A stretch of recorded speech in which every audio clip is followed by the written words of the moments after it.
Hi everyone, welcome back to a new video of how to log in.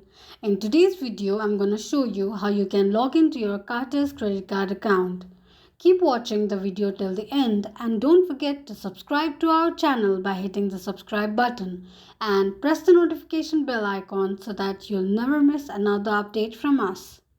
So to log into your Carter's credit card account, firstly open your Google search, type in Carter's credit card login and make a search. Scroll all the way down and click on the sign in or create an account link. It will take you to the login page of Carter's credit card. To sign into your Carter's credit card account, enter your email address and password associated with your account. Check your password by clicking on I icon to make sure that you have entered your password correctly or not and click on sign in and apply now.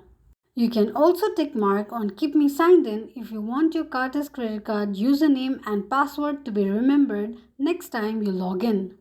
In case you have forgotten your password, click on forgot password. This is how you can log into your Carter's credit card account quickly and easily just in few steps. If you have any thoughts or queries, let us know in the comments section. Thank you so much for watching.